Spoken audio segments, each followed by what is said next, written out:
Good morning everyone. आज का जो हमारा क्लास है वो human I and colourful world पे है। एक्चुअली हम लोगों ने human I and colourful world पे ऑलरेडी डिस्कस किया हुआ है। एक वीडियो मैंने पहले बनाया हुआ था, काफी लंबा गैप हो गया एक्चुअली वीडियो बनाने में। तो आज जो है उसका मेरा सेकंड पार्ट है और कोशिश करूंगा कि कुछ हद तक लिखे खत्म करूं, बहुत ज्यादा नहीं। 3 पार्ट में वीडियोस बने तो ज्यादा बेहतर होगा, क्योंकि छोटे छोटे वीडियोस देखना आपको सहूलियत भरा रहता है।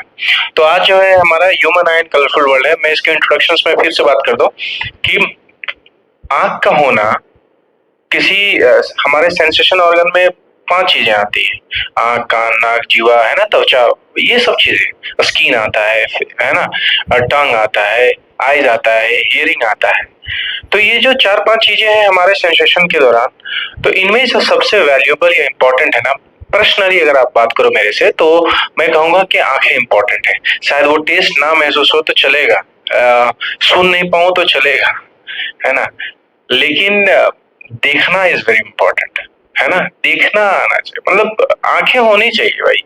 दुनिया को कैसे देखूंगा? अगर कोई बोल रहा है तो मेरे को पता तो चले ना कि कोई बोल रहा है। तो ये देखने वाला चीज ना, ये मेरे लिए बहुत इंपॉर्टेंट लगता है। आप अपने हिसाब से जो भी आपको लगे आप बताओ, आपके लिए आंखें इंपॉर्टेंट है या? अगर आपको ये एक मौका दिया जाए कि आप बता सको कि आपके पास जितने भी सेंसस ऑर्गन है, उन सेंसस ऑर्गन में से किसी एक का सेक्रीफाइस करना पड़े, या फिर यूं कहो कि सबका सेक्रीफाइस करे, एक सिर्फ रखना पड़े, तो आप किसको रखना पसंद करोगे? है ना। मेरे लिए तो आइज इंपॉर्टेंट है। और चूंकि human I and colourful world और आइज काफी प्रीशियस है, इसलिए क्लास 10th के बच्चों को ये चैप्टर इंक्लूड किया गया है। तो हम उसी बेसिस पे बात करेंगे।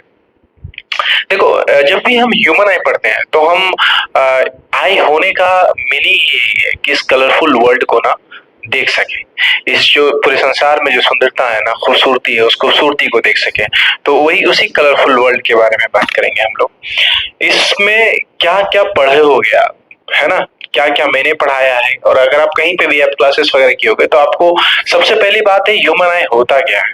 फर्स्ट ऑफ ऑल हमें ये जानना है कि एक्चुअली ह्यूमन आई है क्या, है ना। हम तो सभी परिचित है, सभी इंट्रोड्यूस है कि भाई हमारी जो आंखें हैं वो ह्यूमन आई है। ऑब्वियसली इंसान की आंखें कहलाती है। आंखें तो आंखें हैं, जानवर की रहे, इंसान की रहे, लेकिन ह्यूमन आई है तो ह्यूमन का इंसान की आंखें कैसे फंक्शन करती है। देखो, हर किसी की आंखों का अपना बेसिक्स फंडामेंटल तो सेम ही रहता है, कुछ चीजें डिफर करती है। इसकी वजह से उनके देखने की क्षमता इंसानों से ज्यादा हो जाती है। जैसे किसी एनिमल्स की बात करो, उल्लू की बात करता हूँ, है ना, ऑल की बात करता हूँ, और आप उल्लू को जानते होगे, ये रातों को देख पाते हैं। तो इनकी कुछ स्पेशलिटी है, इसकी वजह से वो रातों को देख पाते हैं। शायद क्या कंफर्म, इसमें लाइट को एक्वायर करने की क्षमता ज्यादा है। ये रात के समय जितनी भी रोशनी होती है उसको अपनी आंखों से अंदर ज्यादा जाने देते हैं, इसलिए उनकी विजिबिलिटी रात को बढ़ जाती है। हमारे में वो एबिलिटी नहीं है, तो हम नहीं कर पाते वो चीज। तो आंखों की हर किसी की अपनी कुछ ना कुछ खास बातें तो होती है। हर एक जानवर पे अलग अलग होते हैं, क्योंकि उनकी प्रकृति, उनकी लिविंग स्टाइल जो है वो काफी अलग होती है। तो जिसकी लिविंग स्टाइल्स अलग अलग होंगे, उनकी चीजें भी हमसे काफी डिफर करेंगे। अब देखो, इंट्रोडक्शन पार्ट में हम आईज के बारे में पढ़ेंगे, है ना, कि बेसिकली आई क्या है। इसके डायमीटर्स के बारे में पढ़ेंगे कि डायमीटर्स कितना होता है, विच चीज मैं लिखा देता हूँ यहाँ पे 2.3 सेंटीमीटर, जो कि हम लोगों ने पिछले क्लास में डिस्कस किया हुआ ऑलरेडी। इसके बाद हम लोग पार्ट्स ऑफ आई के बारे में पढ़ेंगे, है ना। हम समझेंगे कि parts of eye, human eye, parts of eye में आपको जो पढ़ना है वो है क्या, तो कॉर्निया के बारे में पढ़ना, ठीक है। फिर आप देखोगे कि लेंस के बारे में पढ़ना पड़ेगा, आई लेंस जिसको कहते हैं, क्रिस्टलाइन लेंस भी कहा जाता है। फिर आप पढ़ोगे सिलियरी मसल्स के बारे में पढ़ोगे, ठीक है। इसी तरीके से बहुत सारी चीजें हैं, एक्वस ह्यूमर, विट्रस ह्यूमर, है ना। रेटिना के बारे में पढ़ोगे, रेटिना को बारे में आपको देखने का मौका मिलेगा, समझने का, जानने का, क्योंकि रेटिना वैल्यूबल है हमारे लिए, बिना रेटिना का नहीं हो सकता। जिस तरीके से आपको मूवी देखना है तो पर्दे का जरूरत पड़ेगा, उसी तरीके से रेटिना का भी रिक्वायरमेंट पड़ता है।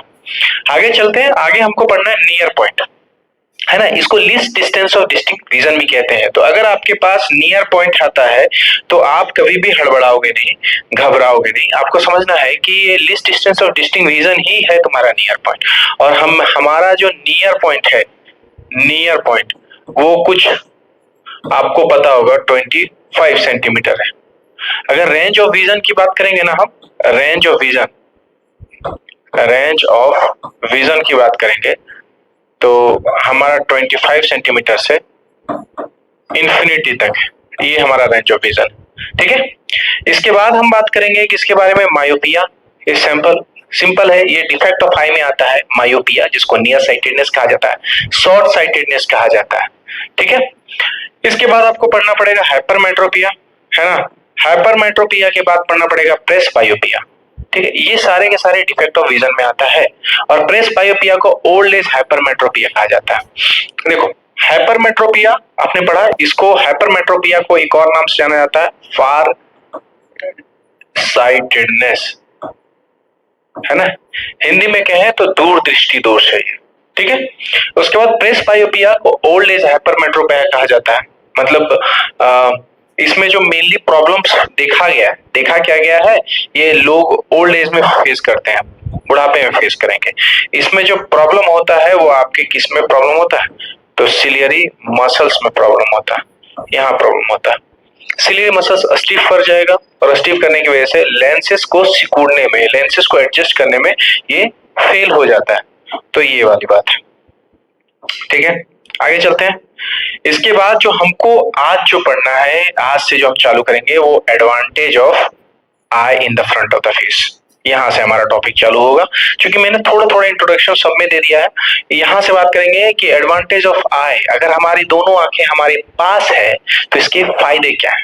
फायदे तो डेफिनेटली होंगे ना, तो हमारी दोनों आंखें हमारे पास होने के उसके फायदे हैं। जहां से सबसे ज्यादा इस चैप्टर से सवाल पूछा जाता है, which is refraction through the glass prism. ठीक है, प्रिज्म से लाइट होके गुजरती है, ये प्रिज्म हो गई आपके, और प्रिज्म से लाइट पासेस होता है, समझो, प्रिज्म से लाइट पास होगा इस तरीके से और ये निकलेगा। बट इसके अराउंड बहुत सारी फिनोमेना, कि लाइट आई और लाइट अंदर इंटर की, फिर ये बाहर की तरफ निकल गई, तो इसमें बहुत सारी चीजें आपको देखने को मिलेगा। ठीक है, उसके बारे में हम लोग पढ़ेंगे, एक एक चीज को ऑन डिटेल हम पढ़ाएंगे, और क्या क्या क्या सवाल पूछा जाता है, कैसे सवाल पूछा जाता है, उसके बारे में भी बात करेंगे। फिर हम बात करते हैं एंगल ऑफ डेविएशंस के बारे में। यहां से सवाल कुछ पूछते हैं, करीबन 1 मार्क्स का सवाल आपको यहां से देखने को मिल जाएगा, है ना। तो एंगल ऑफ डेविएशन इंपॉर्टेंट है, आप ये मान के चलो कि एंगल ऑफ डेविएशन आपके लिए इंपॉर्टेंट है। स्पेक्ट्रम, स्पेक्ट्रम बहुत किसी को लगता है कि स्पेक्ट्रम जैसा चीज नहीं आता, बट स्पेक्ट्रम ये आता है, स्पेक्ट्रम समझना पड़ेगा आपको। ठीक है, स्पेक्ट्रम में आपको जब ग्लास प्रिज्म से लाइट होता है, व्हाइट लाइट पास होता है, तो 7 अलग अलग कलर में, बैंड ऑफ 7 कलर में डिवाइड हो जाता है, उसको हम लोग स्पेक्ट्रम कहते हैं। ठीक है, तो एक टर्म है, पूछा जा सकता है कि व्हाट इज स्पेक्ट्रम, है ना, कि स्पेक्ट्रम में 7 अलग अलग कलर्स आते हैं, दिखते हैं, वो क्यों अरेंज होते हैं उस तरीके से 7 अलग अलग कलर्स में, उनके पीछे बेसिक रीजन आपको देने पड़ेंगे, तो ये सवाल आते हैं। इसके बाद जो आपको पढ़ना पड़ेगा वो है रेनबो जैसा चीज। रेनबो को हम लोग नेचुरल स्पेक्ट्रम कहा गया है, ये नेचुरल स्पेक्ट्रम है।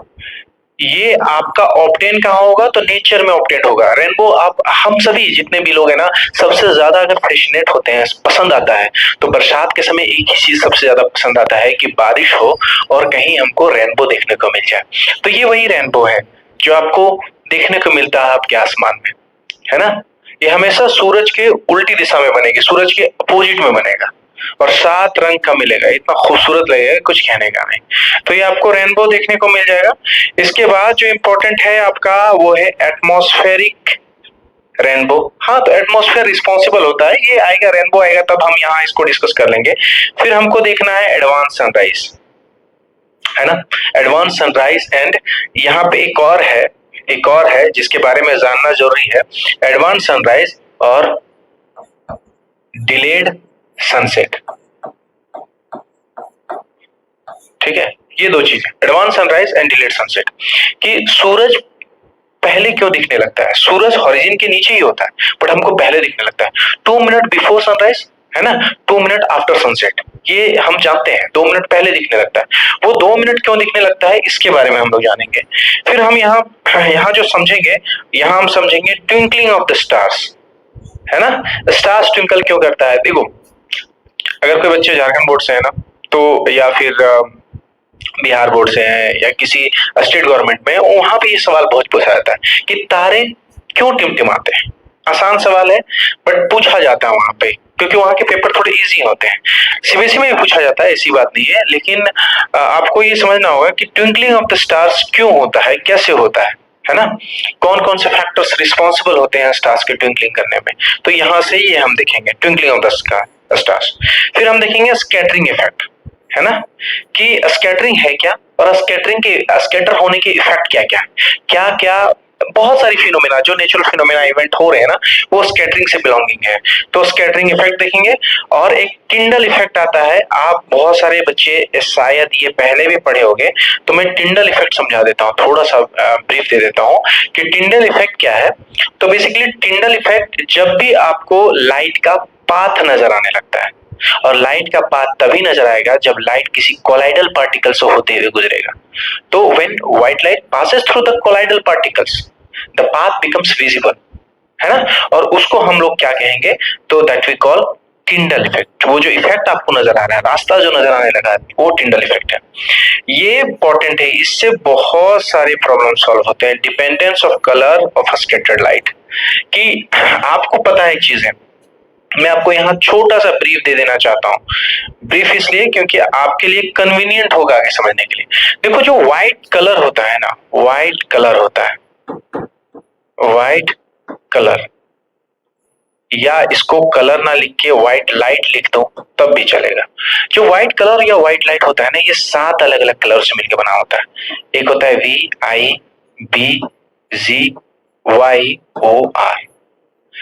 V फॉर वॉयलेट, मैं इसके बारे में बस कुछ ही बात करूंगा। R फॉर रेड, और I फॉर, तो आपको जो देखने को मिलेगा, I फॉर इंडिगो, और B for blue, G for green, Y for yellow, O for orange. तो ये जो सीक्वेंस में अरेंज है, विवजॉइड कहते हैं हम लोग, एक्रोनेम है ये विवजॉइड। ये जो सीक्वेंस में अरेंज है, ये सीक्वेंस में अरेंज क्यों है, क्या रीजन है। और ये जो आप देख रहे हो स्कैटरिंग ऑफ द लाइट, यही स्कैटरिंग ऑफ लाइट के कारण ये 7 कलर आपको नजर आते हैं। अब ये 7 अलग अलग कलर्स क्यों इस तरीके से अरेंज है, कौन से फैक्टर्स रिस्पॉन्सिबल है इसके लिए कि ये इस तरीके से अरेंज किया गया है, उसके रीजन के बारे में समझेंगे। कि अगर छोटे छोटे पार्टिकल्स हैं तो वो कौन कौन से कलर ऑफ लाइट को स्कैटर्ड कर पाते हैं, अगर मीडियम साइज ऑफ पार्टिकल्स हैं वो कौन से कलर को स्कैटर्ड कर पाते हैं, और लार्ज साइज ऑफ पार्टिकल्स है तो वो कौन से कलर को स्कैटर्ड कर पाते हैं, ये पढ़ेंगे। ये आपका इंट्रोडक्शन पार्ट हो गया। आप अगर इस इंट्रोडक्शन पार्ट में देखोगे ना, तो आपको बहुत सारी चीजें ना बहुत अच्छे से क्लियर होगी। तो चलिए हम लोग टॉपिक पे चलते हैं। जैसा कि मैंने बताया था कि हमारा जो टॉपिक है आज का, वो हम शुरुआत कहां से करेंगे, यहां से, advantage of eyes in the front of the face. हमारे फेस में, फेस के सामने ये आईज होने का क्या फायदा है। चलिए हम वहीं पे सीधा चलते हैं। यहां पे चलते हैं। Advantage of I in the front of face. Face में, फेस के आगे देखो, एक चीज मैं बता देना चाहता हूं, आईज मैं आपको बता दूं, इस तरीके से मैं आईज बनाता हूं थोड़ा सा। मैं ये आईज बना दिया, 2 आंखें हमारी हैं। आप जान लो, इन 2 आंखों में, मैं आपको सबसे अच्छी बात बताता हूं, इन 2 आंखों में हमारे पास जो ये 2 आंखें हैं, ये 2 आंखें अगर आगे या पीछे होती, एक यहाँ पे होता और एक पीछे होता, तो क्या नुकसान होता। देखो, ये 2 आंखों का लेफ्ट, इसको मैं लेफ्ट आइज मान देता हूं, इसको मैं राइट आइज मानता हूं। तो देखो, ये लेफ्ट और राइट, इन दोनों आंखों के अपने अलग अलग इमेजेस फॉर्म होते हैं, दोनों के। इसके अलग इमेजेस फॉर्म होंगे, अलग तरीके के इमेजेस नजर आएंगे, और इसके अलग तरीके के इमेजेस आपको नजर आएंगे। अब ये दोनों जो अलग अलग इमेजेस फॉर्म होगा, और फिर ये इमेजेस को जब जब रेटिना पे फॉर्म हो जाता है, उसको, उस इंफॉर्मेशन को ब्रेन में पहुंचाया जाता है, और फिर ब्रेन जो है उसको एनालिसिस करता है, और फिर एक प्रॉपर इमेज जो है क्रिएट होता है, प्रॉपर इंफॉर्मेशन उस इमेज का हमको मिलता है बेसिकली, है ना। तो ये दोनों आंखें अलग अलग इमेजेस कैप्चर करती हैं। समझ लो कि आपके पास 2 कैमरे हैं, दो आंखें, दो कैमरे, दोनों कैमरों में अलग अलग तरीके के इमेज, अलग अलग तरीके के डिटेल आपको कैप्चर किया जाएगा। ऐसा नहीं कि बहुत अलग, लेकिन डिटेल कैप्चर अलग अलग किया जाएगा और इनके इमेजेस जब आपके ब्रेन के पास पहुंचते हैं उनको कंबाइन करके फिर होलिस्टिकली आपको इंफॉर्मेशन प्रोवाइड किया जाता है। यहाँ पे देखो, अगर ये दोनों आंखें आगे और एक पीछे होता तो देखो आगे से कुछ अलग व्यूज मिलता, पीछे से कुछ अलग व्यूज मिलता। अब ये दोनों इंफॉर्मेशन एक दूसरे के बियॉन्ड है, अलग है, काफी अलग है। तो हमारे ब्रेन को एसेस करने में, वो इंफॉर्मेशन को समझने में बहुत कॉम्प्लिकेशंस होता, ये नहीं कर पाता। तो ये नुकसान है हमारे दोनों आंखें आगे पीछे होने का। इसीलिए दोनों आंखें हमारे पास में दी गई है ताकि आपके दोनों आंखों से जो इमेजेस बने, दोनों इमेजेस में सिमिलरिटी हो। सिमिलरिटी के साथ जो दोनों आंखों की बारीकियां जो ऑब्जर्व होगी, उन बारीकियों का बढ़िया तरीके से कॉम्बिनेशन बना के आपको इंफॉर्मेशन दिया जाए ताकि आप अच्छे से चीजों को समझ सके, देख सके। तो ये आपको समझ में आ गया, लेफ्ट और राइट आंखें पास में होती है, क्यों फ्रंट के फेस में होती है, ये पहला चीज। ठीक है, दूसरा चीज मैं बात करना चाहता हूँ कि ये हमको वाइडर व्यू देता है। वाइडर व्यू, हमारी दोनों आंखें है ना, दोनों आंखें पास है। ये दोनों आंखें पास होने की वजह से हमको एरिया, रीजन देखने का ना ज्यादा वाइडर व्यू देता है। ऑलमोस्ट आप रख लो यहाँ पे 120 डिग्री से लेके 150 डिग्री तक के एंगल को प्रॉपर बढ़िया से देख सकते हो। 180 तक भी विजिबिलिटी है, लेकिन 120 टू 150 डिग्री तक आप प्रॉपर विजिबिलिटी देख सकते हो। फिर हम चलते हैं इस बारे में। इस बारे में मतलब यानी कि ability to detect the faint objects, यानी आप छोटी से छोटी बारीकी के, देखो मैं यहाँ से देख रहा हूँ ना, तो मैं जब किसी चीजों को देखूंगा तो उनके छोटे से छोटे चीजों को भी देख सकता हूँ, डिटेल ऑब्जर्वेशंस, है ना। अब फेंट ऑब्जेक्ट्स मतलब छोटी से छोटी चीजों को भी देखा जा सकता है। There will be the higher possibility कि हम छोटी से छोटी चीजों को भी हम देख सकते हैं।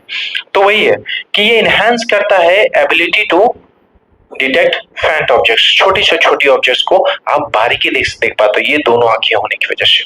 ठीक है, ये हमको 3 डायमेंशनल व्यू देता है, 3 डायमेंशनल व्यू, 3D व्यू देता है, 3D व्यू प्रोवाइड करता है। अब 3D व्यू क्या होता है बेसिकली, आप कभी कुछ बच्चों को नहीं पता होगा, मैं बता देता हूँ।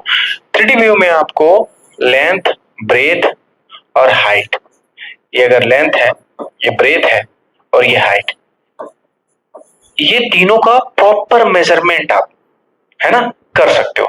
अब मैं सोचो, मैं यहाँ पे खड़ा हूं और मैं सोच समझ सकता हूँ कि मेरे से मेरी छत कितनी ऊंची है ना, मेरा लेफ्ट कितना दूर है, मेरा राइट कितना दूर है, मेरा फ्रंट कितना दूर है।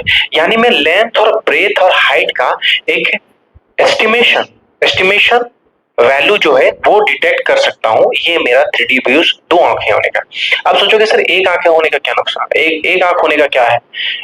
चलो दो आंखें हैं, एक आंख ना रहे तो कुछ नुकसान होगा एक आंखों से। तो मैं बता दूं, जब आपके पास एक आंखें होंगी तो आपके नुकसान क्या है। आपको वाइडर व्यू, तो पहली बात वाइडर व्यू नहीं मिलेगा। वन आई, मैं आपको वन आई के बारे में बता दूं। वन आई अगर आपके पास अवेलेबल है तो पहला चीज वाइडर व्यू तो भूल ही जाओ, वाइडर व्यू नहीं मिलेगा। ये आपको सिर्फ 90 टू 120 डिग्री के बीच में का व्यू देगा। ठीक है, तो वाइडर व्यू तो मिलने से रहा।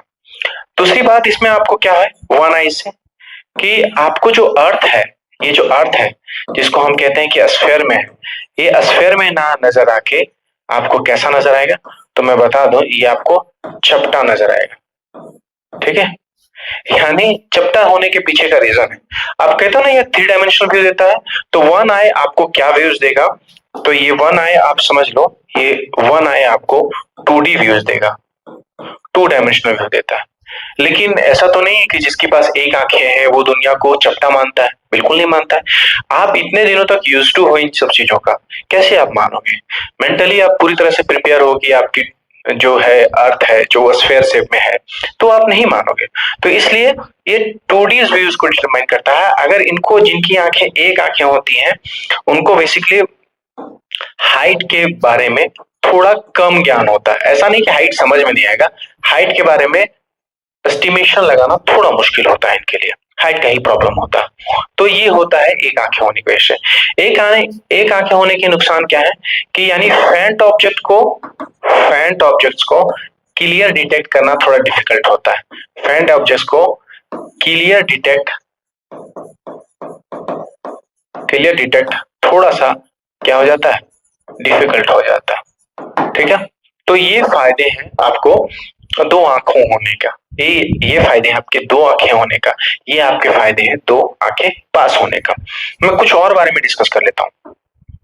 मैं बात कर रहा हूं यहाँ पे कि प्रे एनिमल्स, आप जानते हो कुछ प्रे एनिमल्स एग्जिस्ट करते हैं, कुछ क्या बहुत सारे प्रे एनिमल्स। प्रे एनिमल्स किनको कहते हैं? प्रे एनिमल्स उनको कहा जाता है जो बेसिकली शिकार होते हैं, है ना।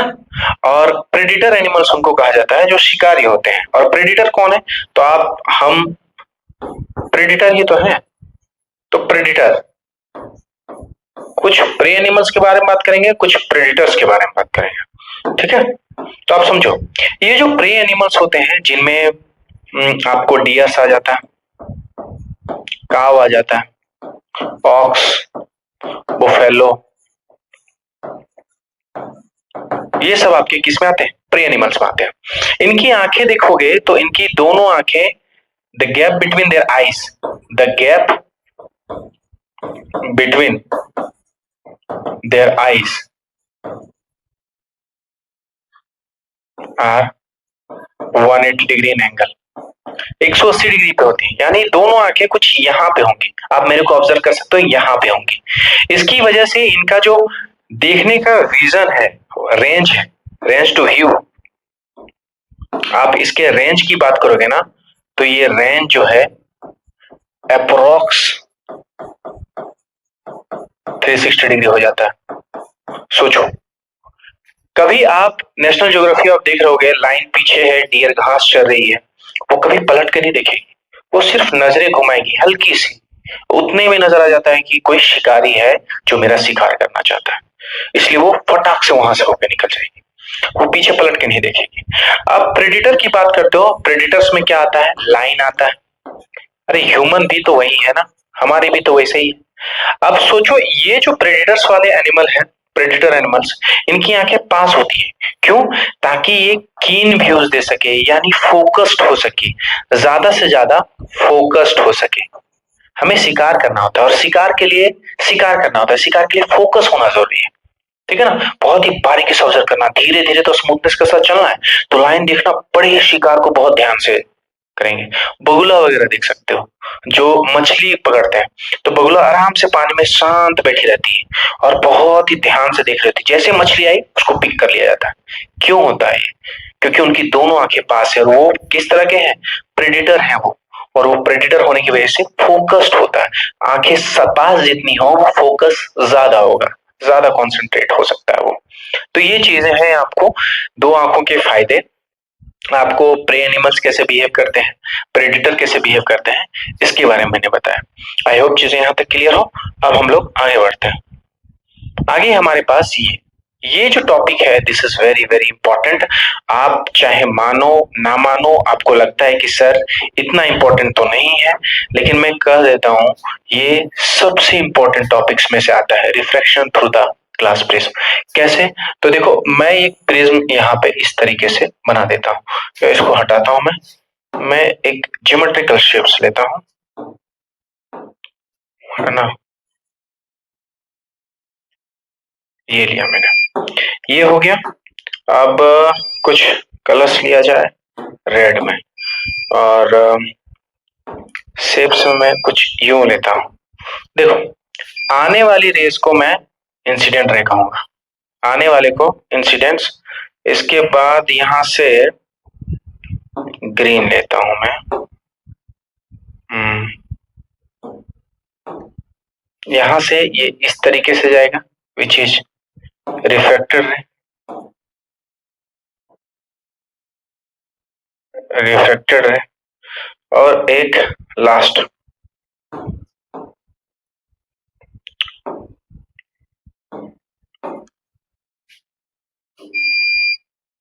इमर्जेंट। ठीक है, अब जो है ये लेता हूं, समझाने के लिए लेना जरूरी है। देखो, मैं एक लाइन खींच रहा हूं यहाँ पे, विच इज नॉर्मल, यहां से एक लाइन खींच रहा हूं जो सरफेस के नॉर्मल हो, तो ये दो लाइन। यहां से आपको पूरा डायग्राम समझ में आ जाएगा। पूरा डायग्राम किस बेसिस पे, तो बड़े ही आसान तरीके से सारी चीजें समझ में आएगा। पहले ये जो लाइट गई है, ये दिस इज इंसिडेंट रे। सबको पता है, बच्चे बच्चों को पता है, जो लाइट चैप्टर पढ़ के यहाँ तक पहुंचा है, ये जो रे है वो इंसिडेंट रे है।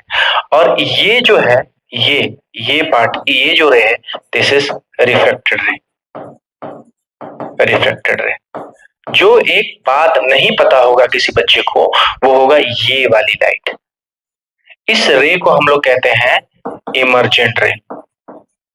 इमर्जेंट रे कहा जाता है। इस रे को क्या कहा जाता है? इमर्जेंट रे। अब मैं आपको यहां समझा दूं, ये जो सारी लाइटें हैं, ये है, देखो जो आपका एंगल फॉर्मेशंस होता है वो हमेशा एंगल नॉर्मल के साथ बनता है। और नॉर्मल, ये डॉटेड वाली लाइन है ना, ये नॉर्मल है। इसके साथ जो एंगल फॉर्मेशंस होगा, इसके साथ जो हमारा एंगल बनेगा, इसका एंगल बनेगा बेसिकली ये जो एंगल है। अच्छा, ये एंगल दिख नहीं रहा एक्चुअली, हटाते हैं हम इसको, इसको रेड कलर से ही दिखाते हैं। ये जो हमारा एंगल है, इस एंगल को इंसिडेंट एंगल कहा जाता है। ठीक है। और जब मैं इसके इसके साथ भी बनाऊंगा तो नॉर्मल के साथ, ये जो हमारा एंगल है वो रिफ्लेक्टेड एंगल। फिर यहाँ पे जो ये एंगल है, this is also a reflected angle. फिर इस पॉइंट पे जो एंगल है, दिस इज इमर्जेंट एंगल। तो सारे एक कलर्स के हो जा रहे हैं, थोड़ा गड़बड़ है, मैं ठीक करता हूँ इसको।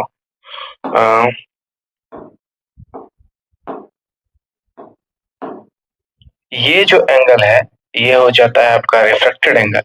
ये भी एंगल क्या है? Reflected angle. एक लास्ट एक कलर चूज करता हूं मैं। ये जो एंगल है, दिस इज इमर्जेंट एंगल। ठीक है। इमर्जेंट रे पहले किसको कहते हैं? इमर्जेंट रे के बारे में बात कर रहा हूं, तो व्हेन लाइट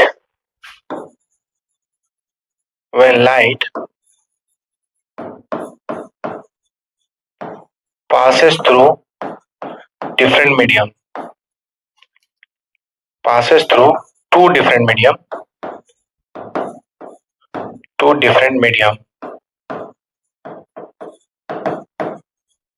and finally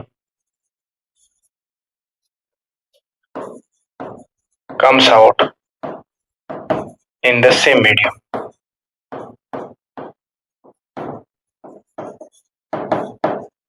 इसको हम लोग कहते हैं, देखो इंसिडेंट रे, आने वाली रे को इधर गया, वो है हमारा रिफ्लेक्टेड रे, है ना, एक मीडियम से दूसरे मीडियम में गया, रिफ्लेक्टेड रे, और फिर बाहर निकल गया, वापस सेम मीडियम में लेटा। अगर ये आपका एयर है, ये आपका एयर है, ठीक है, तो ये आपका प्रिज्म है, और प्रिज्म से फिर कहाँ आ गया? एयर में आ गया। तो एयर से प्रिज्म में गया, प्रिज्म से जब वापस एयर में आ जाता है, तो उस तरीके का रे को, वो वाली रे को हम लोग इमर्जेंट रे कहते हैं। ठीक है। और उसके साथ जो एंगल बनता है वो इमर्जेंट एंगल कहा जाता है। यहाँ पे एक और बात है कि आपको ये समझना पड़ेगा कि angle I is equal to angle E होता है। Angle I is equal to angle E होगा हमेशा, ऑलवेज। अगर एंगल आई, आप समझ लो, अगर एंगल आई आपसे बोला गया कि 35 डिग्री का है, आप बताओ एंगल ई क्या होगा? तो आपको क्लियरली बोलना है 35 degree, because we already know that. हम लोग जानते हैं कि angle I is equal to angle E होता है, यानी इंसिडेंट एंगल। सोचो ना, सेम मीडियम से गया ना दूसरे में, और दूसरे मीडियम से फिर से वापस सेम मीडियम में आ गया, तो ऑब्वियसली है जितना इधर से टर्न लिया होगा उतना ही उधर से भी टर्न लिया होगा, तो angle I is equal to angle E होता है। तो angle I is equal to angle E, इस तरीके से। ठीक है। चलिए, कुछ और बातें हैं, कुछ और बातें किस तरीके से हैं, तो ऐसे कि लाइट, ये इंसिडेंट रे होता है ना, वो सीधा, एक्चुअली इसका इंटेंशन ये होता है कि मैं सीधा निकल जाऊं, लेकिन प्रॉब्लम इसके साथ ये है कि वो सीधा कभी नहीं निकल पाता, वो कभी सीधा नहीं निकल पाता है, वो हमेशा टर्न ले लेता है बिकॉज ऑफ द रिफ्रैक्शन। तो क्या होता है कि ये गया इंसिडेंट रे, और ये यहाँ से इमर्जेंट रे एक दूसरे को यहाँ पे काट देता है। काट दिया, काटने के बाद जिस पॉइंट पे ये दोनों एक दूसरे से मिले, जिस पॉइंट पे ये एक दूसरे से मिले, ये जो है इसको एंगल ऑफ डेविएशन कहा गया। तो आप जो देख रहे हो यहाँ पे, जो आपको विजिबिलिटी है, angle D, angle D equal to angle of deviation कहा जाता है,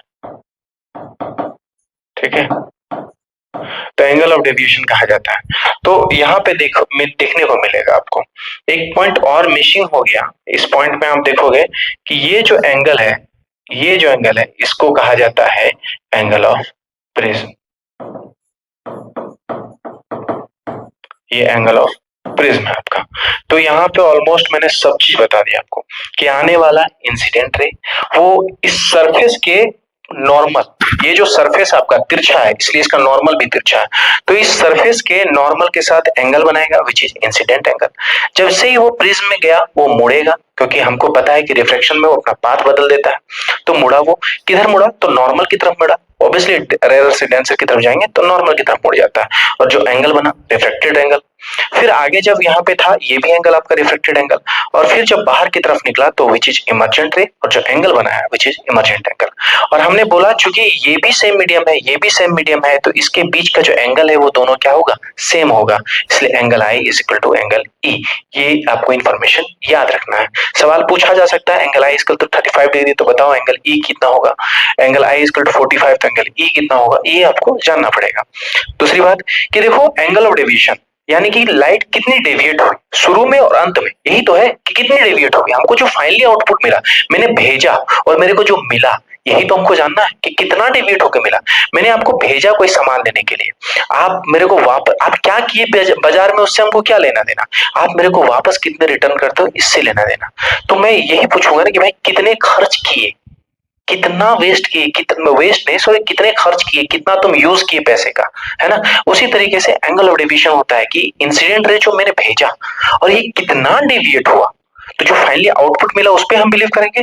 तो बोले इतना इतना डेविएट हो गया, जो मैंने भेजा वो इतना डेविएट हो गया, कितना डेविएट हो गया, तो एंगल डी डेविएट हो गया। ये एंगल ऑफ ये सीधा गया, ये इतना डेविएट हो गया, इसी को कहा गया एंगल ऑफ डेविएशन। आपको याद रहेगा ये सब चीजें, ठीक है।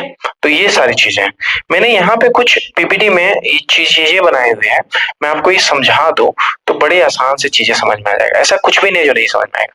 प्रिज्म, प्रिज्म क्या है, एक पिरामिडल पीस ऑफ ग्लास है, दिख रहा है आपको, पिरामिडल पीस ऑफ, पिरामिड की तरह बना हुआ है, तो पिरामिडल पीस ऑफ ग्लास होता है।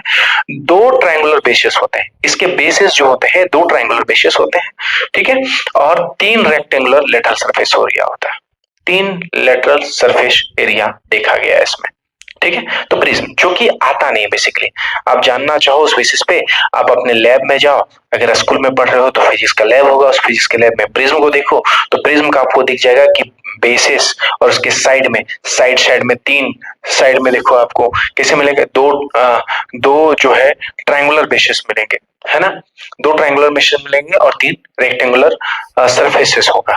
तो मैं किसी दिन दिखा दूंगा मैं आपको प्रिज्म में, अभी ये बताना शायद यहाँ पे संभव नहीं हो, लेकिन मैं दिखा दूंगा आपको।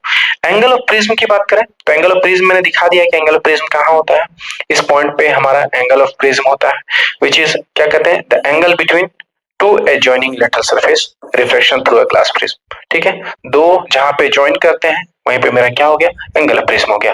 एग्जामिनेशन पॉइंट ऑफ व्यू से इंपॉर्टेंट नहीं है, बस अब जानना चाहो तो जान लो कि जैसा वो दिख रहा है उसी तरीके से उसको एक्सप्लेन कर देना है। This is angle of prism. आगे बढ़ता हूं,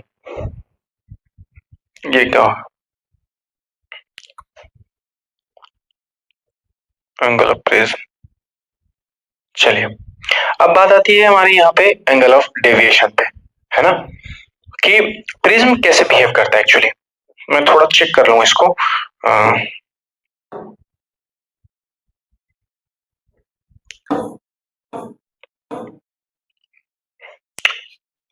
पेज नंबर 14, 12, 13, 14, ठीक है।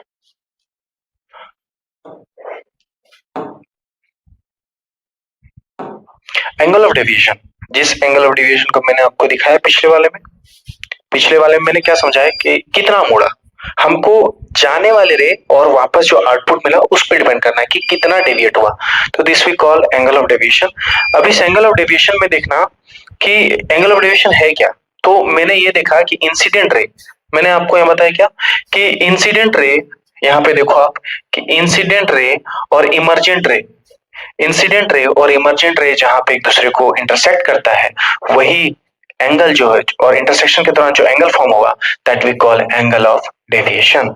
ठीक है, तो यहाँ पे भी आप डेफिनेशन सेम देखोगे, यहाँ इस पॉइंट पे भी आपको मिलेगा angle between incident ray and emergent रे, यही आपका एंगल ऑफ डेविएशन। अब ये बिहेव कैसे करता है, प्रिज्म पे जब लाइट जाती है तो क्या होता है, तो मैं फिर से बना दूं आपको प्रिज्म। एक प्रिज्म जैसे ही ड्रॉ करूंगा मैं, आपको कुछ चीजें समझ में आएंगी अच्छे से। ये प्रिज्म है मेरा। अब प्रिज्म में कलर ऑफ लाइट इस तरीके से पास हो रहा है, इंसिडेंट रे, यहां से गया तो रिफ्लेक्टेड रे, और यहां से गया तो इमर्जेंट रे। ठीक है, अब इमर्जेंट रे यहाँ पे गया तो यहाँ पे एक स्क्रीन है आपका, the screen where we obtain the 7 colours. ये जो स्क्रीन है, इस कलर पे, इस स्क्रीन पे बेसिकली हमको 7 अलग अलग कलर्स मिलेंगे। कारण भी मैं बताता चलूंगा क्यों मिलेंगे। तो आपको जो यहाँ पे मिलेगा इमर्जेंट 2 3 हिट,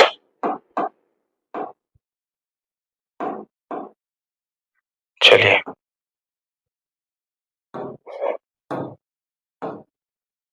ये मैं स्क्रीन बना देता हूं, इसके बाद ये यहां से कनेक्ट कर लेता हूं। पहला,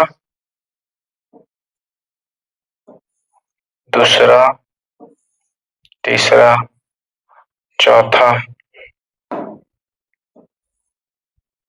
चौथा, पांचवा, छठा एंड देन सातवां। ये 7 अलग अलग रंग मिलेंगे आपको।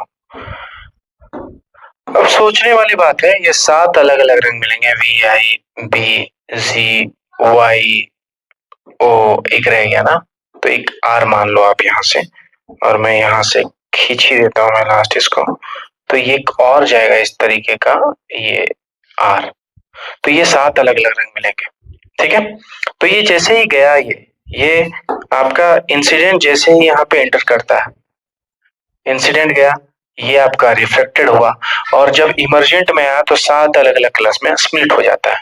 ठीक है, और इन्हीं कलर को, इनको, यही कलर जो है, इसको ये क्या कहता है, बैंड ऑफ 7 कलर्स, बैंड है, बैंड ऑफ 7 कलर्स। मैं समझा देता हूँ आपको बड़े अच्छे से। ठीक है, तो यहाँ पे एक टर्म आता है आपका डिस्पर्शन। ठीक है, डिस्पर्शन क्या है कि when white light passes through the glass prism, when white light passes through the glass prism it is split into 7 different color। जब व्हाइट लाइट किसी ग्लास प्रिज्म से पास होता है, ये 7 अलग अलग कलर्स में डिवाइड हो जाता है। This is called spectrum. ये जो फिनोमेना आप देख रहे हो पूरी, वो है स्पेक्ट्रम। 7 अलग अलग कलर्स में बंटना है, उसके लिए क्या चाहिए, एक प्रिज्म चाहिए, और प्रिज्म से जैसे ही लाइट इंटर करेगी वो 7 कलर्स में डिवाइड हो जाएगी, 7 कलर में बट जाएगी। अब ये 7 अलग अलग कलर में बटने के पीछे का रीजन है, रीजन क्या है, द रीजन इज, मैं यहाँ आपको क्लियर कर दूं, ये 7 अलग अलग कलर्स मिलने के पीछे का रीजन है वेवलेंथ, वेवलेंथ ऑफ कलर। ठीक है, सारे कलर्स का अलग अलग वेवलेंथ होता है, रेड का अपना अलग वेवलेंथ है, वॉयलेट का अलग वेवलेंथ है, इंडिगो का अलग वेवलेंथ है। इन वेवलेंथ ऑफ कलर की वजह से ये 7 अलग अलग रंगों में बट जाता है। तो ये है आपका बेसिकली। ठीक है, तो इसको हम लोग क्या कहते हैं, स्पेक्ट्रम कहा जाता है। आप पढ़ोगे तो आपको वही चीज मिलेगा, when white light passes through the glass plane it is split into 7 different constituent of colour, that is called spectrum. ठीक है, और स्पेक्ट्रम के लिए जो फैक्टर्स हैं, जो होना चाहिए आपके पास, विच इज प्रिज्म, प्रिज्म होना चाहिए, और उस प्रिज्म से लाइट पास होने के लिए तो आपके पास एक सोर्स ऑफ लाइट होना चाहिए, या टॉर्च ले लो या कुछ भी ले लो, सोर्स ऑफ लाइट होना चाहिए। वो सोर्स ऑफ लाइट जब कभी प्रिज्म से गिरेगा 7 अलग अलग कलर में बटेगा, और वो 7 अलग अलग कलर बटने के पीछे का रीजन क्या है, तो उसका wavelength of colour. Wavelength of colour की रेड का अपना अलग वेवलेंथ है, वॉयलेट का अलग वेवलेंथ है, इंडिगो का अलग वेवलेंथ है, ऑरेंज का अलग वेवलेंथ है, येलो का अलग वेवलेंथ है, और ग्रीन का अलग वेवलेंथ है। इन सबके अलग वेवलेंथ होने की वजह से जिसका वेवलेंथ ज्यादा वो क्या होगा, कम मुड़ेगा। ठीक है, जिसका वेवलेंथ कम वो ज्यादा मुड़ेगा। तो जैसा मैंने बताया कि रेड जो है वो क्या हुआ, कम मुड़ा, रेड जो है वो क्या हुआ, कम मुड़ा, यानी डेविएट कम हुआ, है ना, कम मुड़ा। तो इसकी वजह से इसका जो वेवलेंथ भी हो जाएगा, क्या हो जाएगा, मैक्सिमम, और वॉयलेट का वेवलेंथ क्या हो जाएगा, मिनिमम। मैं इसके बारे में बात करूंगा, लेकिन आपको समझा देता हूं फिर भी, ताकि आगे जब चीजें बात करें क्लियरिफिकेशन हमारा शुरू से होता चले। जब बात करें तो आपको समझ में आए, आराम से चिल्ड होके पढ़ोगे, आपको चीजें समझ में आएगी। एक्रोनिम कहा गया क्योंकि हर एक हर एक का अपना अपना निकल रहा है कि violet, V for violet, I for indigo, B for blue, G for green, तो इन सारे का कॉम्बिनेशन शॉर्ट फॉर्म में उसको एक्रोनिम कहा जाता है। This will be not come in examination, but आपको तैयार तो रहना है चीजों को लेके, कि अगर पूछ दिया जाए तो लिख तो सकते हैं हम बेहतरीन तरीके से। देखो, सबसे पहला चीज इंपॉर्टेंट जो है आपका, वो है एंगल ऑफ डेविएशन। जो है आपका angle of deviation, angle of deviation is inversely proportional to the wavelength. यानी आप सोच सकते हो किसी का वेवलेंथ अगर ज्यादा होगा, समझो ये, वेवलेंथ अगर ज्यादा होगा, ठीक है, तो एंगल ऑफ डेविएशन इनवर्सली है, तो एंगल ऑफ डेविएशन क्या हो जाएगा, कम हो जाएगा। कम होने का मतलब है वो मुड़ेगा कम, है ना। एंगल ऑफ डेविएशन मैंने क्या बताया था, इंसिडेंट रह गया और इमरजेंट के समय कितना मुड़ा, कितना मुड़ा, वही वहां पे जो एंगल बना वो एंगल ऑफ डेविएशन है। तो सेम चीज तो है कि वेवलेंथ जिसका ज्यादा, वो एंगल ऑफ डेविएशन यानी कितना मुड़ेगा, तो ये कम मुड़ेगा। और वेवलेंथ ज्यादा किसका होता है, हमेशा जानो रेड का वेवलेंथ ज्यादा होता है, इसीलिए हम इसका इस्तेमाल करते हैं। किन सब चीजों में इस्तेमाल करते हैं, तो आप देखोगे कि रेड का हम लोग इस्तेमाल करते हैं ट्रैफिक वगैरह में। हम चाहते हैं कि ये विजिबिलिटी प्रोवाइड करे, हमको दूर से ही दिखे, इसलिए ट्रैफिक में इस्तेमाल करते हैं। हम लोग रोड में सिग्नल्स देने के लिए किया जाता है, रोड्स में सिग्नल्स के फॉर्म में किया जाता है। रोड के किनारे किनारे में आप देखे होगे ना कि आपको सिग्नल्स दिया जाता है, कोई डेडलॉक है, कहीं अचानक से मुड़ना है, उस जगह पे इस तरीके का बनाया जाता है, और ये दिखाया जाता है कि यहाँ पे टर्निंग है ना। आप कभी कभी देखोगे इस तरीके का बनाया हुआ होता है कि आगे स्कूल है, आपको 30 किलोमीटर पर आवर के स्पीड से चलना है या 20 किलोमीटर पर आवर के स्पीड में चलना है। ये जो लिखा होता है 30 किलोमीटर, 20 किलोमीटर, ये इसकी वजह से लिखा होता है, रेड कलर में ही लिखा होता है, ताकि वो दूर से विजिबल हो जाए और अपनी गाड़ी को आप शुरू से स्लो कर ले। अब सोचो ये वॉलेट से लिखा होता, आपको दूर से नजर ही नहीं आता, पास में आता, बोलता 20 किलोमीटर, क्योंकि आगे ट्रैफिक है, बच्चे निकल रहे, अचानक से ब्रेक मारोगे, गिरोगे, एक्सीडेंट होगा ही होगा। तो इसीलिए ये चीजें देखना होता है, ये चीजें ध्यान देनी होती है। Angle of deviation, angle of deviation कम तो वेवलेंथ ज्यादा, वेवलेंथ कम तो एंगल ऑफ डेविएशन ज्यादा। वेवलेंथ कम किस केस में देखते हैं हम लोग, wavelength is minimum, wavelength minimum है, किसका मिनिमम है, तो वॉयलेट का मिनिमम है। अगर ये वॉयलेट का मिनिमम है तो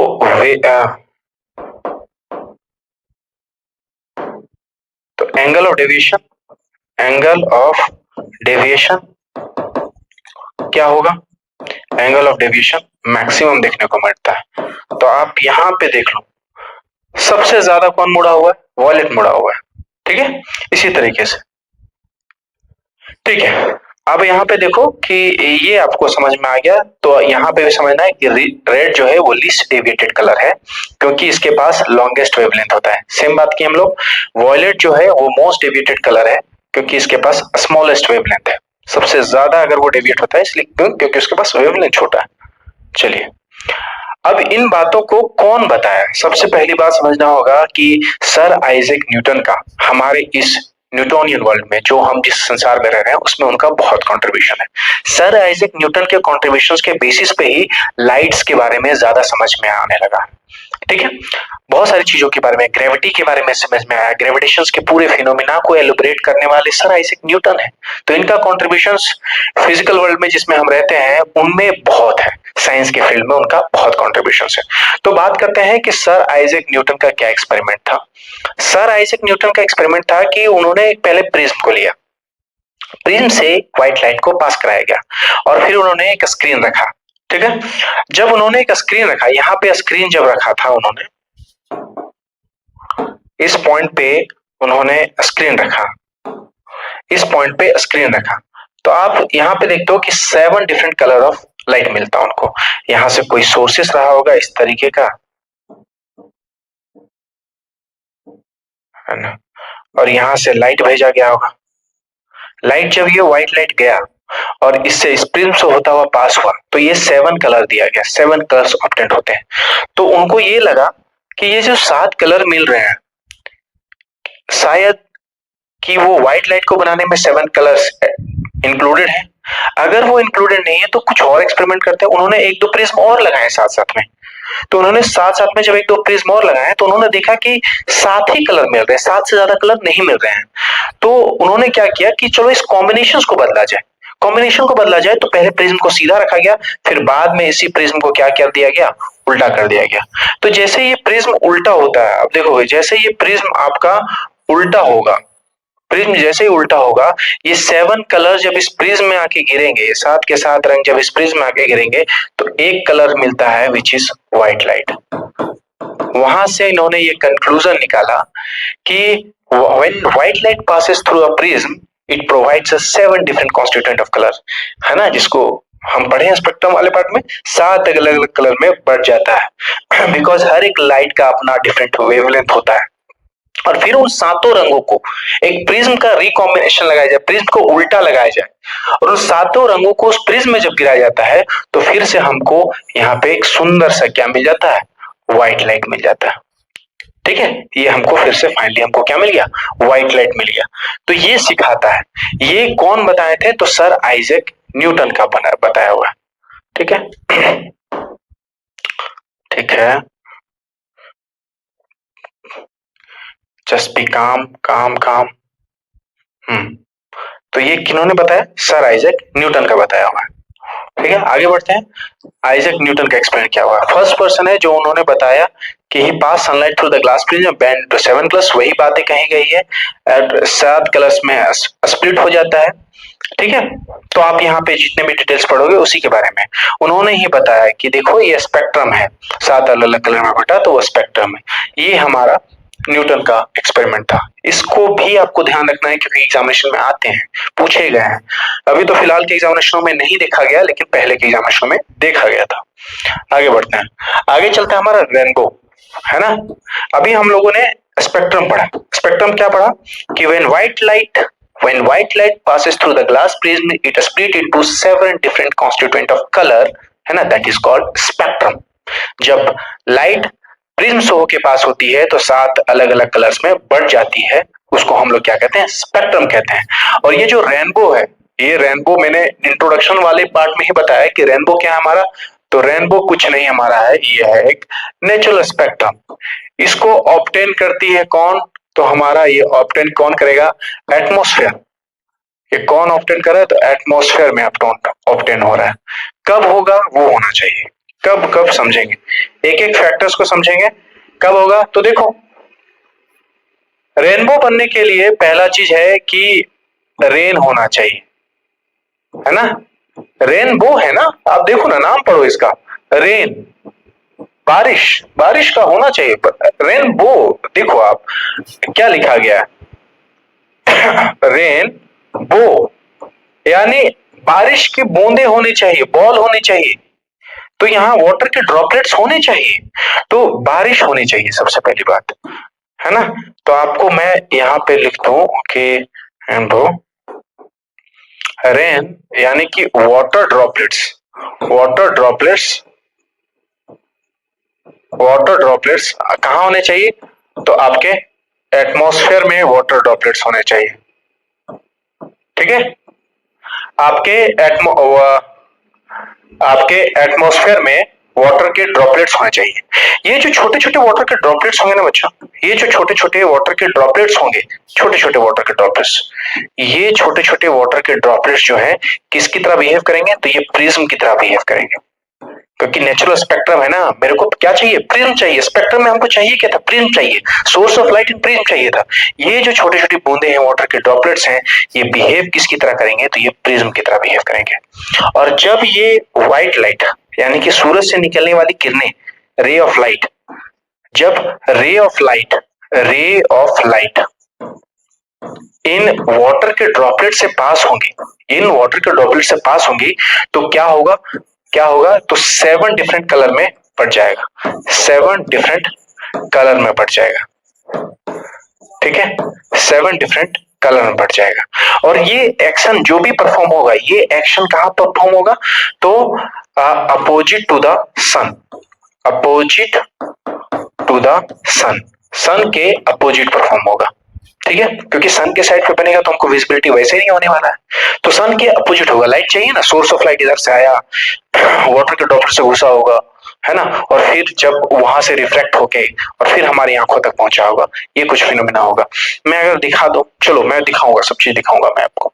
तो इस तरीके से होते हैं, अपोजिट टू द सन बनेगा, और चूंकि स्काई पूरा क्लियर होता है, आसमान पूरा साफ होता है, साफ क्लाउड जो है, जो बादल है, जो आपका क्लाउड जो है, वो बादल जो है वो किसकी तरह बिहेव करता है, स्क्रीन की तरह बिहेव करता है, और इसी स्क्रीन पे हम लोग 7 कलर जो है वो ऑब्टेन करते हैं, 7 कलर ऑब्टेन होता है, ठीक है।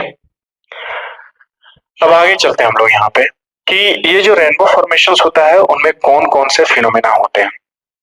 एक फिनोमेना जिसके बारे में समझना शुरू से जरूरी है, क्या है वो, इंटरनल रिफ्लेक्शन। एक्चुअली ये पहले जो था वो क्या था, टोटल इंटरनल रिफ्लेक्शन था, टोटल इंटरनल रिफ्लेक्शन था।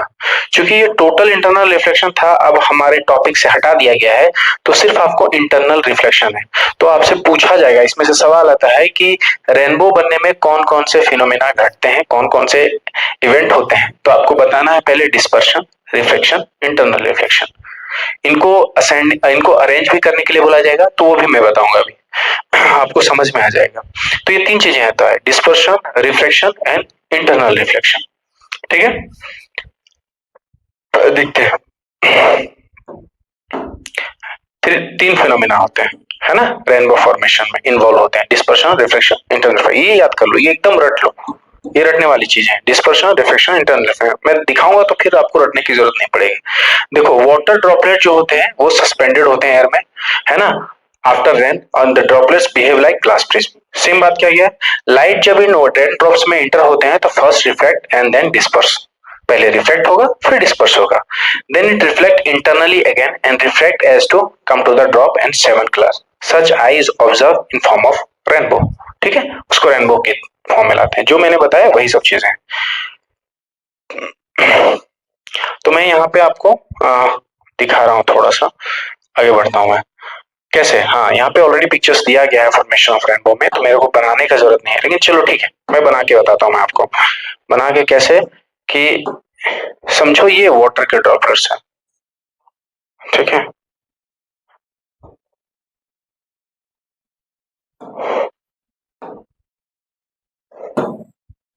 ये वाटर का ड्रॉपलेट्स है, ये इस वाटर के ड्रॉपलेट्स में सन की तरफ से, ये जो सन है, ये जो सन है, इस सन से लाइट आया, इस तरीके से लाइट क्या होगा, लाइट होने के बाद देखो ये जो गया वो क्या है, इंसिडेंट रे, है ना, लाइट गया सबसे पहले, ये यहाँ पे क्या हुआ होगा, जैसे इंटर किया होगा ये बेंड हुआ होगा, है ना, तो bending of the light is reflection, तो यहाँ पे आपका रिफ्लेक्शन देखने को मिला। तो सबसे पहला इवेंट क्या है, रिफ्लेक्शन, ठीक है, सबसे पहला यहाँ पे इवेंट जो है, इस जगह पे आपको क्या देखने को मिला, रिफ्लेक्शन। और जैसे ही ये रिफ्लेक्शन का प्रोसेस हुआ, ये क्या हो गया, डिस्पर्स हो गया, यहाँ पे आपको डिस्पर्शन देखने को मिलेगा, डिस्पर्शन, ठीक है, 7 डिफरेंट कलर। और फिर जब ये डिस्पर्शन होगा तो फिर यहाँ से टकरा के ये लाइट फिर से यहाँ पे आएगी, ये लाइट यहाँ से टकरा के फिर से इस जगह पे आएगी, और ये जो हुआ है, ये एक्शन, ये है इंटरनल रिफ्लेक्शन, जबकि ये टोटल इंटरनल रिफ्लेक्शन है, लेकिन हम यहाँ पे सिर्फ इंटरनल रिफ्लेक्शन, कहीं पे आपको टोटल इंटरनल रिफ्लेक्शन दिख गया है तो वो आपको टिक नहीं मारना है, इंटरनल रिफ्लेक्शन। और यहाँ पे मेरी आंख है, ये आईज है, आई कंसीव करता है जब ये लाइट हमारी आंखों तक पहुंचे, यहां से फिर से रिफ्लेक्ट होगा, दैट द इमर्जेंट रे कम थ्रू दिस, तो ये हमारी आंखें, इसको मैं यहाँ, ठीक है, तो ये हमारी आंखें जो है, ओ यस, ये हमारी आंखें जो है यहाँ पे कंसीव करती है बेसिकली। तो मेरे को यही दिखाना था, ये कंसीव किया जाता है। देखो यहाँ पे भी व्हाइट लाइट फ्रॉम द सन, इस प्रोसेस पे क्या हुआ, रिफ्लेक्शन हुआ, फिर इस प्रोसेस पे क्या हुआ, डिस्पर्शन हुआ, यहाँ से टकराने के बाद यहाँ आई, तो टोटल इंटरनल रिफ्लेक्शन, है ना, या फिर इंटरनल रिफ्लेक्शन यहाँ पे देखने को मिलेगा, इंटरनल रिफ्लेक्शन। इसके बाद ये वापस किधर की तरफ मुड़ गई, तो ये आंखों की तरफ आती है और हम 7 अलग अलग कलर्स देखते हैं, that we call again reflection. तो आप पहले क्या देखे, पहला जो आपका इवेंट हुआ है वो रिफ्लेक्शन का, रिफ्लेक्शन के बाद दूसरा जो इवेंट हुआ है वो क्या हुआ, तो डिस्पर्शन का, डिस्पर्शन का, और तीसरा जो इवेंट हुआ है वो इंटरनल रिफ्लेक्शन का, इंटरनल रिफ्लेक्शन का। ये 3 इवेंट, और ये 3 इवेंट सीरीज में, तो आपको ये अरेंज करने के लिए भी दे दिया जाएगा कि रिफ्लेक्शन, डिस्पर्शन या इंटरनल रिफ्लेक्शन, इनको आप अरेंज करने हैं। दिस अरेंजमेंट फॉर्म में दिया जाएगा, ये दिया ही नहीं जाएगा, आपसे बोला जाएगा कौन कौन से इवेंट रेनबो बनने के क्रम में होते हैं, दिखते हैं हमको, है ना, अरेंज देम, है ना, इन ऑर्डर। तो अरेंज देम इन ऑर्डर, तो पहला रिफ्लेक्शन हुआ क्योंकि मीडियम चेंज हुआ तो रिफ्लेक्शन, दूसरा क्या हुआ, डिस्पर्शन हुआ, तीसरा क्या हुआ, इंटरनल रिफ्लेक्शन हुआ, देन फिर अगेन रिफ्लेक्शन होता है। तो फिर रिफ्लेक्शन की तरफ नहीं जाना है, बस ये 3 फिनोमेना आपको बता देना है, ठीक है। तो ये आपका रेनबो के फॉर्मेशन पे सवाल भी आते हैं और ये चीजें होता है। अब देखो एटमॉस्फेरिक रिफ्लेक्शन, आपको पता है, मैं आपको समझाता हूँ, छोटी छोटी चीजें समझाता हूँ, छोटी छोटी चीजों पे बात करूंगा तो आपको बढ़िया अच्छे समझ में आएगा। हम जब सरफेस पे होते हैं, हम प्रॉपर बैलेंस में होते हैं क्योंकि हम सरफेस के लिए ही बने हैं, एक्चुअली हमारा बर्थ जो है सरफेस पे हुआ है, हम सरफेस के लिए ही बने हैं। तो हमारा जो एटमॉस्फेयर का प्रेशर है, एटमॉस्फेयर का प्रेशर यानी the pressure exerted by the atmosphere, वो प्रेशर जो एटमॉस्फेयर के द्वारा हम पे एक्सर्ट किया जा रहा है उसको एटमॉस्फेरिक प्रेशर कहते हैं। तो एटमॉस्फेयर का जो प्रेशर हम पे लग रहा है वो हम बैलेंस कर पाते हैं क्योंकि हमारा बॉडी टेक्सचर वैसा है, हमारा ब्लड सर्कुलेशन या यूं कहें कि जो हमारा ब्लड का जो सर्कुलेशन हमारे बॉडी के अंदर होता है वो बैलेंस करके चीजें रखता है, तो उस प्रेशर को बैलेंस कर लिया जाता है। अब समझने वाली बात यह है कि जो ये एटमॉस्फेरिक प्रेशर है, सॉरी एटमॉस्फेरिक रिफ्रैक्शन है, ये क्या होता है, तो आप समझो सरफेस पे हो तो आप चीजें नॉर्मल है, लेकिन जैसे जैसे आप हाइट पे चले जाते हो, यानी आपको अगर मैं उठा के यहाँ से माउंट एवरेस्ट पर रख दूं तो आपको सांस लेने में डिफिकल्टी होने लगेगा। इसका मतलब वहां पे जो एयर प्रेशर है ना वो कम है, वहां पे जो एयर मॉलिक्यूल पार्टिकल्स आपके चारों ओर है ना वो कम है, इसकी वजह से आपको ऑक्सीजन मिल नहीं पा रहा है, आप सांस ले नहीं पा रहे हैं। तो कुछ देर के बाद रहने के बाद 1 घंटे 1.5 घंटे या फिर आधे घंटे भी सफिशिएंट है, आपकी नाकों से जो है ना खून आना स्टार्ट हो जाएगा। फिर अगर मैं यही चीज मैं कटू, मैं आपको यहाँ से उस माउंट एवरेस्ट से उठा के सीधा वैक्यूम में लेके चला जाऊं यानी स्पेस में लेके चला जाऊं, वहां तो एयर पार्टिकल्स है ही नहीं, है ना, तो आप बर्स्ट कर जाओगे, आप फट जाओगे क्योंकि आपका जो ब्लड प्रेशर है ना वो हाई हो जाएगा, है ना। तो आप 9th क्लास 10th क्लास में पढ़े हो, 9th क्लास में पढ़े होगे कि आपके बॉडी का जो, पढ़े नहीं होगे, बेसिकली हमको न्यूट्रल फोर्स को न्यूट्रल करना है, तो ये आपका ब्लड प्रेशर जो कि ऊपर की तरफ लग रहा है ना, ब्लड प्रेशर, और नीचे की तरफ आपको क्या लग रहा है, तो ग्रेविटेशन लग रहा है, ग्रेविटेशनल फोर्स, या फिर यूं कहो कि ग्रेविटी लग रहा है, और एक चीज क्या लग रहा है नीचे की तरफ, तो ये आसपास के एटमॉस्फेयर की वजह से नीचे एक फोर्स लग रहा है जिसको हम लोग एटमॉस्फेरिक प्रेशर कहते हैं, एटमॉस्फेरिक प्रेशर कहा जाता है, और इसको बैलेंस कौन करता है, ब्लड प्रेशर। अब हम जब तक सरफेस में तब तक बैलेंस है, लेकिन जैसे इसे ऊपर चले जाएं ये एटमॉस्फेयर प्रेशर कम हो जाता है क्योंकि गैसियस मॉलिक्यूल्स कम होने लगते हैं, है ना, तो ये कम होने लगता है और फिर ये बढ़ने लगेगा तो ब्लीडिंग आ जाना या फिर फट जाना, वो क्यों हो रहा है, क्योंकि ब्लड प्रेशर आपका ज्यादा हो रहा है। अब इसी चीज को समझाता हूं, तो एक चीज समझ में आ गया कि ऊपर में गैसेस मॉलिक्यूल्स कम है, जैसे जैसे सरफेस की तरफ बढ़ते जाएं गैसेस मॉलिक्यूल्स बढ़ते चले जाएंगे, और आप समझ लो डेंसिटी भी बढ़ती चली जाएगी, ऊपर में डेंसिटी कम है, नीचे जैसे जैसे आएंगे डेंसिटी बढ़ती चली जाएगी, ठीक है। तो आपको टॉप टू बॉटम ध्यान रखना इसी बात को हर बार, टॉप टू बॉटम वाले इलाके में यहाँ डेंसिटीज लो है टॉप पे, और बॉटम पे एसी कलर से लिख देता हूं, डेंसिटीज क्या है, तो हाई, ठीक है, ये है आपका। तो टॉप पे डेंसिटीज क्या है, टॉप पे डेंसिटीज लो है और बॉटम पे डेंसिटीज क्या है तुम्हारा, हाई है। तो ये लो है अब सोचो, जैसे जैसे नीचे आएंगे ये डेंसिटीज क्या होगा, बढ़ता चला जाएगा। जैसे जैसे नीचे आएंगे डेंसिटी बढ़ता चला जाएगा। अब डेंसिटीज बढ़ेगा तो आपको पता है कि रेरर डेंसर मीडियम इसी बेसिस पे लगाते हैं हम, कि जैसे जैसे एयर मॉलिक्यूल्स पार्टिकल्स बढ़ते चले जाएंगे, डेंसिटी बढ़ता चला जाएगा, तो डेंसिटीज मेरा जैसे जैसे चेंज होता जाएगा, हम एक मीडियम को रेरर कहेंगे तो दूसरे को डेंसर कहेंगे, एक मीडियम को रेरर तो दूसरे को डेंसर कहेंगे, ऐसे चलता है। अब आपको पता है कि रेरर से डेंसर में जाएगा तो नॉर्मल की तरफ मुड़ जाएगा, यानी ये डिस्पर्शन होगा ही। ये आप जैसे ही रिफ्रैक्शन का प्रोसेस होगा, डेंसिटी जैसे जैसे बदलेगी, वो आपको डिस्पर्शन में विजिबिलिटी होगा। तो यही चीजें हैं कि एटमॉस्फेरिक रिफ्रैक्शन होने की वजह से आपके कुछ कुछ फिनोमेना देखे जाते हैं नेचर पे। उन फिनोमेना में आप flickering of object place behind the hot object और फायर, है ना। ऑब्जेक्ट कैसी करेगी, तो फ्लिकरिंग करेगी। जब आप सोचो, आप बैठे हुए हो, एक आग जल रहा है, ठंडी के दिनों में आग जलता है, अभी कुछ दिनों में ठंडी आ जाएगी तो आग जलेगा, आप इस साइड बैठो, आपका मित्र उस साइड पे बैठा हुआ है, तो उसका चेहरा कभी दाएं कभी बाएं कभी दाएं कभी बाएं ये नजर आता है। ये क्या कर रहा है, फ्लिकरिंग कर रहा है। तो जो फ्लिकरिंग करने को देखने को मिलता है हॉट ऑब्जेक्ट के उस पार, है ना, वो एटमॉस्फेरिक रिफ्लेक्शन कॉज है। तो अगर इस तरीके का सवाल आ जाएगा ना, तो आपको सीधा लिख देना है एटमॉस्फेरिक रिफ्लेक्शन। आपको कुछ सोचना नहीं है इस बारे में कि क्या क्या है क्या नहीं है, नहीं, आपको सीधा लिखना है एटमॉस्फेरिक रिफ्लेक्शन वो कॉज है जिसकी वजह से ये सब चीजें हो रहा है। दूसरा चीज आपको देखने को मिलेगा, स्टार नियर द हॉरिजन। क्या उन सा है भाई, कौन सा स्टार है, सन। अभी तो हम फिलहाल सन को ही जानते हैं जो नियर द हॉरिजन होता है। Appear slightly higher than its actual position, अपने पोजीशन से थोड़ा सा ऊंचा नजर आएगा ये, higher than their actual position. ठीक है, आगे हम लोग को देखना है advance sunrise and delayed sunset. शुरू में इंट्रोडक्शन पार्ट तो आप देखोगे ना, तो आपको वही समझ में आ जाएगा कि जहाँ पे advance sunrise and delayed sunset की बात की है, उसके पीछे भी एटमॉस्फेरिक रिफ्लेक्शन कॉज है, उसके पीछे भी एटमॉस्फेरिक रिफ्लेक्शन है।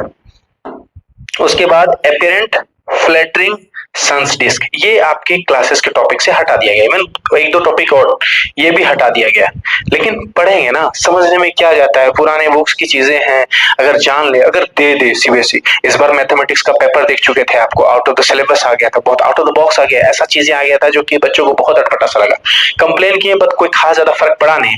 तो क्यों ना हम ऐसे प्रिपरेशन करें कि अगर ये सवाल आ भी जाते हैं तो I am ready for this, आएगा, देख लेंगे हम लोग। फिर है ट्विंकलिंग ऑफ द स्टार्स, जिसकी मैंने बात की थी कि जितने भी स्टेट बोर्ड्स हैं उनके लिए ये अच्छे सवाल हैं, इवन सीबीएसई में भी इसको अच्छा ही कंसीडर करता है, लेकिन जेक वाले में ज्यादा फेवरेट है। तो हम लोग कल एटमॉस्फेरिक रिफ्रैक्शंस वाले पार्ट से फिर से शुरू करेंगे और खत्म करेंगे। अभी के लिए तो फिलहाल क्लासेस को क्लोज किया जाता है, मिलते हैं अगले क्लासेस में, बाय बाय। अगर आपको ये अच्छा लग रहा है तो आप डेफिनेटली अप्रिशिएशन के लिए आप कुछ भी मतलब अच्छी अच्छी बातें आप कमेंट पे डाल सकते हो। सी यू देन, बाय।